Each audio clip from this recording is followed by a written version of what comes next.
Well, it is June 20th. It's a beautiful day. It's warm. It's around 80 degrees Fahrenheit, about 4 p.m.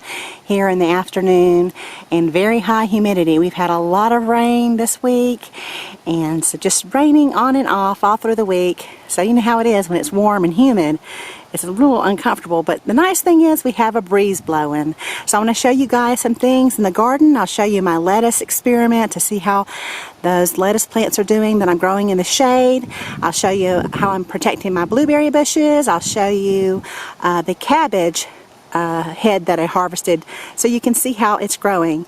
But most of all, I'm going to show you my tomato plants. And the square foot garden, of course, we're growing in only 6 inches of soil, and we plant our tomato plants 1 per square foot. And you'll give them some support, and I showed you that in a video a couple of years ago, how to plant tomatoes in a square foot garden. And we plant indeterminate tomatoes, so they grow up kind of like a vine.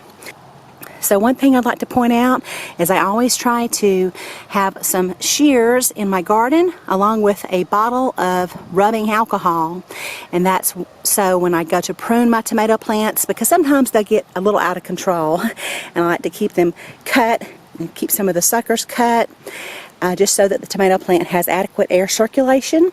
But I don't want to contaminate or cross-contaminate plants in case one has a disease or something. So I spray my shears in between tomato plants just to minimize any risk or exposure to diseases in the garden. Okay? Now, in this bed here, I have a lot of things growing. Down here are pole beans, and I usually plant about 8 pole bean seeds to climb up this little archway here.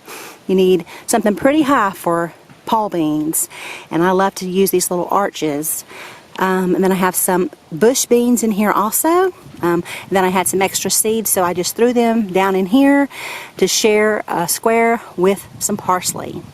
The dill is just really pretty right now, especially how it's just blowing in the wind. Now, if you want to use a dill head, maybe for making pickles or just snipping off some of the little flowers into your salad, they're really, really wonderful, loaded with flavor, and this is the time when you would want to do that. You can see how I have just little flowers here, and they haven't started to go to seed yet. When they go to seed, they'll start to turn green, and that's when you don't want to use them. Okay? You can let them dry after they've gone to seed and then use the dill seed in dill bread and a lot of other lovely things, but at this point is when it's really good to use in salads and that kind of thing. Okay, down here we have just some beets growing, looking really good. My peppers are scattered all throughout. I don't know how many pepper plants I have this year, but I have a lot of them, and most of them are bell peppers. They're not the real hot ones. I do have one down here that I'm growing for the first time, and it's called Sugar Rush. I have a couple of peppers already producing on this little Sugar Rush pepper plant. More pole beans right here, and then here's an example of some tomato plants that are kind of growing out of control. So it's getting pretty bushy here. So what I'll need to do is probably this weekend, I'll get out here and just trim off some of that excessive growth on there, because it's kind of growing more like a bush at this point. But I think also that has something to do with this variety. This is a San Marzano tomato plant, and they will just grow like crazy, much like a cherry tomato plant would. Instead of like a beefsteak, they're a little bit more contained. And you can see it's growing all the way over here also. Okay, so under here I have some chives, another tomato plant. I have some lettuce right down in there. Now most of my lettuce, I'm experimenting growing it in shade underneath the shade of the tomato plants, but they are bolting. Here's an example. So I'm going to pull out my lettuce plants that I have growing in shade, and I'm going to just go ahead and use that. Next year I'll probably try this experiment again, or maybe I'll go digging through my lettuce seed box and see if I can find some summer crisp lettuce, and those much more heat tolerant, just like I went over that with you in my how to grow lettuce video. There's a few different varieties that I can grow that might be better suited. That one was called Crispy Frills, and I just kind of assumed it might do well for the summer garden, but apparently it's bolting on me. So some cilantro, I'm letting that go to seed. I need some more cilantro seed. Of course, I can always use the seed. It's called coriander for cooking. A lot of times I'll use that and I'll grind it up and use it in some recipes. Now this is a melon here, a little French melon. I've been training it to grow outside the box. So it's doing real well. Remember, this is only in 6 inches of soil, so they're doing real well. 2 cucumbers per square foot. So there's some coming up for me there. Some more dill here and a couple of pepper plants. And you can see the tomato plant is going kind of crazy over there. I think I may even have 3 growing there. Let me see. No, I think I have 2 and then 1 pepper plant in between them. Now over here in this bed, shallots doing real well. Much better than I thought they were when I did my last little garden walkthrough. And carrots, looking good. Lots of pepper plants. This is a honeydew melon plant right down there. Again, I'm going to train it to grow into the outside of the box. And I am growing a tomato plant here, and I'm sharing a square with some pole beans. So I think I have about 4 pole bean plants there and 1 tomato plant.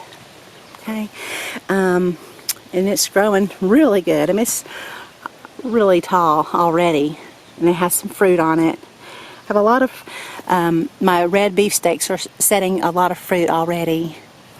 And then I showed you, I think it was my last video, that I harvested 1 square of fingerling potatoes, and I think I got about 1.5 pounds of potatoes. So here's another square that I planted, and so I'll be harvesting that soon too. This is I believe they're the same kind, the Austrian crescent fingerling potatoes. Now this is the cabbage that I harvested, and I was wanting to see if some more smaller heads would grow back for me. And it looks like I had a little bit of insect damage. I went on a little vacation for about a week, so but it does look like there's some little heads trying to form here. I see 1, and then there's 1 here in the middle, 2. Looks like 1 on the outside, 3, and maybe 1 right there, 4. So I might just let it do its thing and see how it grows. But like I said, it's kind of stressed out because it has some insect damage, so it might be that I just have to pull it. But it was a fun little experiment nonetheless. And some more bush beans right there in the middle, and lots more tomato plants. And you'll notice on the outside of all of my boxes I have perilla growing, or almost like a purple shiso. If I'm not mistaken, that's how you pronounce it, shiso.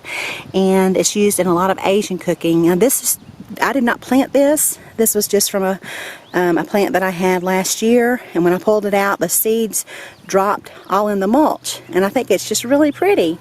So I'll be using that soon, and I'll show y'all how you can use it. So, and it has a nice little flavor, so I'm really happy about that. More flat leaf parsley, a couple more cucumber plants in here. Remember, 2 cucumbers per square. More pepper plants, scallions, and then 3 more heads of Chinese cabbage, okay, along with some more tomato plants.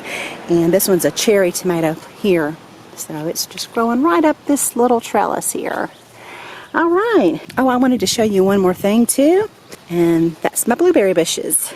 So instead of using the bird net that I showed you in my last video on blueberry bushes, I replaced it with this little bed canopy. It's like a mosquito net, and I think this one covers a king-size bed. It's really overkill for my 4 blueberry bushes, but it works so much better than the bird net, because I had a comment about how to take those bird nets off, and they can be very difficult.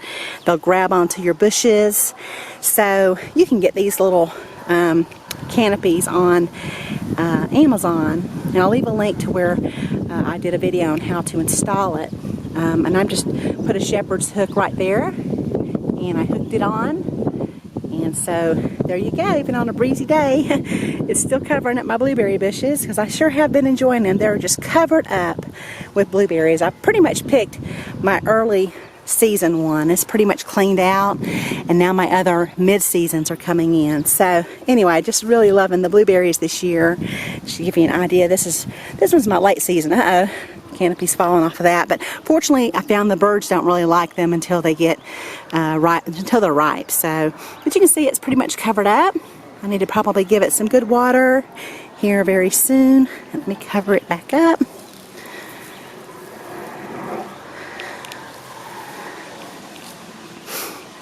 Okay, so there you go. So there's my garden here in late June. If you have any questions, please leave them down below the video. I'll be more than happy to help you. Thanks so much for watching.